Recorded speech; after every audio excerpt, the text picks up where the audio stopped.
ముందుగా mega 9 TV ప్రేక్షకులకు వినాయక చవితి శుభాకాంక్షలు. ప్రస్తుతం మనం విజయవాడ సితార సెంటర్లో అయితే ఉన్నాం. ఇక్కడ ప్రత్యేకత ఏంటి అంటే ఈరోజు వినాయక చవితి సందర్భంగా ఇక్కడైతే గనక 72 అడుగుల మట్టి విగ్రహాన్ని అయితే తయారు చేశారనమాట. సో ప్రస్తుతానికి వరదలైతే ఏ విధంగా ఉన్నాయో మనందరం చూసాము. మొత్తం విజయవాడనంతటి కూడా వరదలైతే ముంచెత్తేసాయి. సో ప్రజెంట్ అయితే ఇక్కడ కూడా వరద అయితే వచ్చి ఉంది. అయినా కూడా గణపతిని అలా వదిలేయకుండా వీళ్ళందరూ కూడా చాలా ఎంతో కష్టపడి శ్రమించి మట్టి విగ్రహాన్ని అయితే కనుక ఇక్కడ తయారు చేశారు. మన ఏపీ మొత్తం కూడా ఎంతో ఘనంగా అయితే వినాయక చవితిని చేసుకుంటారనమాట. సో కొంతమంది 3 రోజులకి 9 రోజులు 11 రోజులు అలా విగ్రహాన్ని పెట్టి చక్కగా మంచిగా పూజ చేస్తూ ఉంటారు 2 పూటలు కూడా. సో ప్రస్తుతం అయితే చూస్తున్నాము ఈ వరదలోనే మొత్తం కూడా వినాయకుడిని అయితే రెడీ అయితే చేస్తున్నారు. సో ఈ చాలా అయితే విఎంసీ వాళ్ళు కూడా చాలా అయితే కష్టపడి అయితే చేస్తున్నారు. మొత్తం కూడా వాటర్తో బ్లాక్ అయిపోయింది. అయినా కూడా అలా గణపతిని అలా వదిలేయకుండా మనకి ఏదైనా పూజ చేయాలి, మనం ఏదైనా పని స్టార్ట్ చేయాలన్నా కూడా మనం ముందుగా పూజించేది గణపతినే. ఆయన్ని ఎందుకు పూజిస్తాము అంటే ఎటువంటి విఘ్నాలు కూడా కలగకుండా ఉండాలి కాబట్టే ఆయన్ని పూజించి తర్వాతే మనం ఏదైనా పనైనా సరే స్టార్ట్ చేస్తాము. మనతో పాటు అయితే డూండి రాకేష్ గారు ఉన్నారు. సో వారిని అడిగి మరిన్ని వివరాలు తెలుసుకుందాము.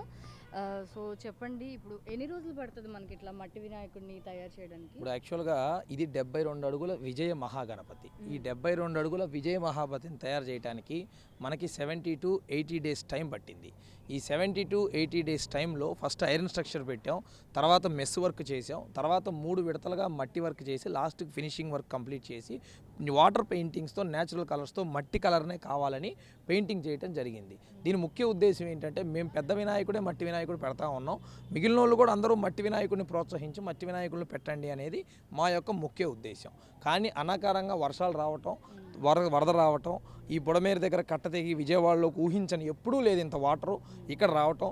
మున్సిపల్ అధికారులు కూడా మాకు సహకరించడానికి చాలా ప్రయత్నం చేశారు, మోటార్లు పెట్టి లిఫ్ట్ చేశారు.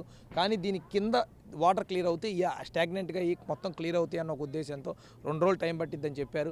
అయినా పండగ రోజు ఎటువంటి ఇబ్బంది రాకూడదు, పూజా కార్యక్రమానికి కానీ సాయంత్రం వచ్చే జనానికి. సహజంగా పండగ అంటే అందరూ మార్నింగ్ పూట ఇళ్లల్లో పూజ చేసుకొని ప్రసాదాలు తిని సాయంత్రం కొద్ది రెస్ట్ తీసుకొని 3-4 జనం బయటికి రావటం మొదలు పెడతారు పందిరిల దగ్గర అన్నిటికీ వెళ్ళటానికి. ఆ టయాన్ని నుంచి సందర్శన ఓపెన్ చేసి ఆ జనాలకి వెసులుబాటుగా ఉండటానికి 10 అడుగుల వెడల్పుతో 3.5 అడుగుల హైట్ బ్రిడ్జ్ని ఏర్పాటు చేయడం జరిగింది, ఫుట్ ఓవర్ బ్రిడ్జ్ని. ఈ ఫుట్ ఓవర్ బ్రిడ్జ్ సేఫ్టీ కోసం అటు ఇటు కర్రలు కడతా ఉన్నాం. దాన్ని అంతా కూడా ఏ ఇబ్బంది లేదు, పెద్ద వాటర్ ఏం లేదు, 1.5 feet వాటర్ ఉంది. అయినా మన సేఫ్టీ మనం చూసుకోవాలి కాబట్టి దాని ప్రకారంగా సెక్యూరిటీ అరేంజ్మెంట్ చేసాం. యథావిధిగా 11:30-12 o'clockకి పూజా కార్యక్రమం స్టార్ట్ అయిపోద్ది. పూజా కార్యక్రమం తర్వాత ఏదైతే 2 వీఐపీలు ఉన్నారో వారు వస్తారు. పూజా కార్యక్రమంలో మా ముఖ్యమైన 9 కుటుంబాలు కూర్చుంటున్నాం. ఇంట్లో పూజ చేసుకొని అందరం కూడా ఇక్కడ రీచ్ అవుతున్నాం. ఇంకొద్దిసేపట్లో ఇక్కడ అందరూ కూడా డయాస్ ఏర్పాటు చేయడం జరిగింది. ఈ ట్రాక్టర్తో సామాన్లు తీసుకొచ్చి మనం పెట్టడం జరిగింది. వాటర్ ఉందని కారణంతో లేకపోతే ఇంకోటి ఉందనో కాదు, వినాయకుడు అంటేనే నీళ్లు. వినాయక చవితికి వర్షం కంపల్సరీ. అలాగే మనం పూజించే కాణిపాక వినాయకుడు నీళ్ళల్లోనే ఉంటాడు. ఈ రెండింటినీ మేము ఎగ్జాంపుల్గా తీసుకొని నీళ్లు ఉన్నా సరే పూజా కార్యక్రమం చేయాలి అనే ఒక ఉద్దేశంతో ఈ బ్రిడ్జిని ఏర్పాటు చేసి పబ్లిక్ కూడా ఈ సాయంత్రానికి అన్ని అరేంజ్మెంట్స్ కంప్లీట్ చేస్తున్నాం. ఎటువంటి ఆలోచన పెట్టుకోవాల్సిన అవసరం లేదు. అవసరమైతే 9 రోజులు అనుకున్న పండగని 16 రోజులు చేస్తాం లేదా పెంచుతాం. అంతేగాని ప్రజలకు సందర్శన కోసం టైం తక్కువ ఉండి ఇబ్బందులు పడేలాగైతే చెయ్యం. 2 daysలో వాటర్ క్లియర్ అవుతాయి. హోమగుండం అంతా రెడీ అయింది. ఆ హోమాలు కళ్యాణాలు ఇవన్నీ కూడా 2 days తర్వాత దాని మీద స్టెప్ తీసుకుంటాం తెలియజేస్తా ఉన్నాం.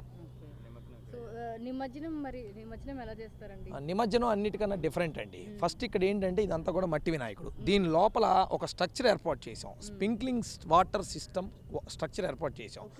లోపలే స్ట్రక్చర్ అయిపోయింది ఆల్రెడీ. ఐరన్ స్ట్రక్చర్ ఇలా వచ్చిన తర్వాత లోపల స్ట్రక్చర్ ఉంటుంది. అది వాటర్ మేము పైపుకి ఇచ్చిస్తే స్ప్రింక్లింగ్ అవుద్ది. లోపల నుంచి మట్టి మెత్తబడతా ఉంటుంది, బయట నుంచి ఫైర్ ఇంజన్తో కొడతాం. ఈ రెండు కాక మీరు పెట్టిన క్లాత్ పైన 12x12 సైజు జల్లెడ ఉంటుంది. అక్కడి నుంచి నవాభిషేకాలు చేస్తాం వినాయకుడికి. పాలు కానీ, చెరుకు రసం కానీ, పసుపు నీళ్లు కానీ, ఇలా అనేక రకాల దాంతో కొబ్బరి నీళ్ళు కానివ్వండి, పెరుగు కానివ్వండి, నెయ్యి కానివ్వండి, నవాభిషేకాలు ఈ విగ్రహానికి చేసి లోపల వాటర్ రిలీజ్ చేస్తే స్ప్రింక్లింగ్ సిస్టంతో మెత్తబడతా ఉంటుంది. బయట నుంచి ఫైర్ ఇంజన్తో కొడితే మట్టి మొత్తం కిందకు వస్తుంది. ఈ మట్టి మొత్తాన్ని మళ్ళీ పబ్లిక్ తీసుకెళ్ళిపోతారు. కొండల్లో వేయటానికో, ఇల్లు కట్టే వాళ్ళ దానికో, లేదా ఇంటి కాంపౌండ్లో పెట్టుకునే దానికో, ఎక్కడో చోటకి దేవుడి మట్టిని అందరం కూడా తీసుకెళ్ళి మళ్ళీ దానికి యూటిలైజ్ చేస్తారు. సో ఎటువంటి ఇబ్బంది లేదు. నీళ్ళల్లో వచ్చినంత మాత్రాన బాధపడాల్సిన అవసరం లేదు. ఇది కాణిపాక వినాయకుడిగా మేము భావిస్తూ ఆనందంగా ముందుకెళ్తాం. మరి ప్రజలకి మట్టి గణపతి గురించి అంటే ఏమన్నా చెప్పదలిచారా? అంటే ఎక్కువ కూడా ప్లాస్టర్ ఆఫ్ ప్యారిస్‌నే యూజ్ చేస్తున్నారు. అంటే మనం ఎంత చెప్పినా కూడా, ఎంత అవేర్‌నెస్ వచ్చినా కూడా స్టిల్ ఈ రోజు వరకు కూడా ప్లాస్టర్ ఆఫ్ ప్యారిస్‌నే యూజ్ చేస్తున్నారు. మరి ప్రజలకి ఏవైనా కొంచెం ఏమైనా చెప్పగలరా? దయచేసి పబ్లిక్ అందరికీ ఒక చిన్న విన్నపం అండి. మేము ఇక్కడ 72 అడుగుల మట్టి వినాయకుడిని ఏర్పాటు చేస్తున్నాం. మీరు ఎవరైనా రావచ్చు, చూడొచ్చు. వినాయకుడిని దగ్గరికి వెళ్ళి రేపు 9 రోజులు 11 రోజులు పని అయిపోయాక మట్టి ఎలా కరిగిస్తామో కూడా మీ అందరూ చూడొచ్చు. అందరూ కూడా టైం తక్కువ పడుతుంది, ఏదో ఒకటి అయిపోవాలి, ఒకవేళ వర్షం పడితేనో బొమ్మ కదిలితే ఏదైనా ఇబ్బంది అయిపోద్దా అన్న ఆలోచనతో పిఓపికి వెళ్తున్నారు. అలాంటి భ్రమలన్నీ దయచేసి అందరూ కూడా పక్కన పెట్టండి. ఎలా అయితే మట్టి వినాయకుడిని అరేంజ్ చేస్తున్నామో అదే మట్టి వినాయకుడిని మీ అందరూ కూడా పెట్టి పూజించి దాన్ని సక్సెస్ చేసుకోవాలని కోరుతున్నాం. దయచేసి అందరూ కూడా మారండి, మట్టి వినాయకుడికి డైవర్ట్ అవ్వండి. మట్టి వినాయకుడిని పూజించడం మన సాంప్రదాయం. మట్టి వినాయకుడితోనే దండం పెట్టుకొని ముందుకెళ్దాం. మరి ఇప్పుడు మట్టి వినాయకుడు కదండి ఇప్పుడు మీరు కట్టింది కూడా. ఇప్పుడు కట్టినప్పుడు మనకిప్పుడు వర్షం పడింది, అలాగే వరద కూడా వచ్చింది. మరి ఆ టైంలో ఏమన్నా ప్రాసెస్ ఆపేశారా కట్టడం? లేదు అని అంటే కనుక ఇప్పుడు వర్షం పడిద్ది. జనరల్‌గా ఎవరికన్నా ఏమనిపిస్తదంటే ఆల్రెడీ మీరు కట్టిందే మట్టి విగ్రహం కాబట్టి వర్షం పడితే కరిగిపోతది కదా అనే ఒక థాట్ అనేది వస్తుంది. మరి దానికి నేను ఒక విషయం చెప్తానండి. జనం మనసులో భయం ఉంటుంది. ఇప్పుడు ఈ బ్రిడ్జ్ వేసాం, బ్రిడ్జ్ సరిపోద్దా, ఊగిద్దా అని ఒక భయం. కానీ కొన్ని వందల వేల మంది నడిచినా కూడా ఇబ్బంది లేకుండా ఉండే విధంగా ఐరన్ వెల్డింగ్ని మనం చేసాం. అలాగే బొమ్మ ఎక్కడా లేని వర్షం ఈరోజు మీరు మొన్న విజయవాడలో చూశారు. ఒక్క పూటకే 4-5 గంటల వర్షానికి వీధులన్నీ కూడా ఫుల్ అయిపోయినాయి. కానీ మీరు ఎక్కడైనా చూసారా? ఎక్కడైనా బొమ్మ ఎక్కడైనా తడిసినట్టు కానీ కరిగినట్టు కానీ చూసారా? ఎక్కడా లేదు. మీరు దగ్గరికి వెళ్ళి చూడండి, అది మట్టి వినాయకుడే. మేము కరిగించి కూడా చూపిస్తాం, ఇది మట్టి వినాయకుడే. సో మీరు ఆ భయంలో నుంచి బయటికి రండి. దయచేసి అందరూ కూడా భ్రమ పడద్దు. వర్షంలో ఉన్నా ఏమున్నా వినాయకుడి పని వినాయకుడు చేయించుకుంటాడు. మనం మట్టి వినాయకుడు పెడదాం, దానికి తగ్గ జాగ్రత్తలు చూసుకుందాం. సమస్యలు వస్తే ఇంట్లో ఏదైనా చిన్న సమస్య వస్తే ఎలా ఎదుర్కొంటామో అలాగే ఒక పందిరి దగ్గర సమస్య వచ్చినా కూడా మనం అలానే ఎదుర్కోవాల్సి ఉంటుంది.